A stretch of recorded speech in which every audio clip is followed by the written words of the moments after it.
délicieux, c'est crémant, c'est riche, ça fond dans la bouche.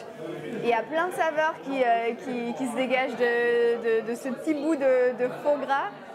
Mais pour moi, c'est toujours assez surprenant de goûter à des choses véganes qui, dans mon esprit, s'associent à quelque chose d'animal en fait.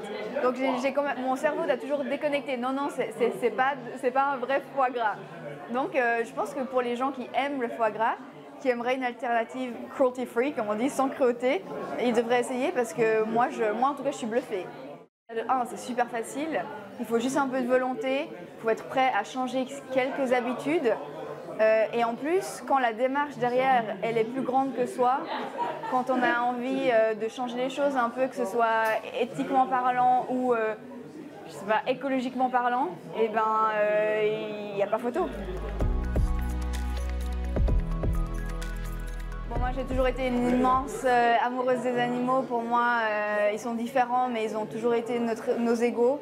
On n'est pas sur cette terre pour dominer les autres espèces, on est là pour s'entraider, coexister, et c'est important qu'en 2022, les choses bougent enfin et puis qu'on arrête de se voiler la face sur ce qui est fait aux animaux au profit de l'argent et au profit de certains plaisirs complètement égoïstes.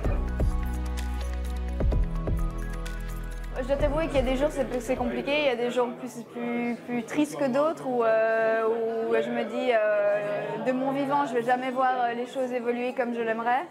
Pas pour moi, mais pour les animaux. D'être dans des événements où il y a des gens qui partagent les mêmes convictions et le même amour et le respect de la vie sous toutes ses formes, ça me donne du courage. Et puis je me dis quand je vois des restos comme ça, comme ce Café Mutin où tout est vegan, tout est absolument délicieux, il y en a pour tous les goûts, même les carnivores, je suis sûre qu'ils y trouveraient leur compte. Ça me donne l'espoir, que tout est possible et puis il ne faut pas lâcher. Je suis toujours partie du principe que je partageais mes idées et mes convictions et que vu que ça vient du cœur, vu que ça vient d'une bienveillance pour le monde entier, ça touche généralement les gens. Après, chacun est voué à son libre arbitre, mais je crois que j'ai quand même influencé certaines personnes à consommer moins de viande ou à devenir végétarien et ça me rend extrêmement heureuse.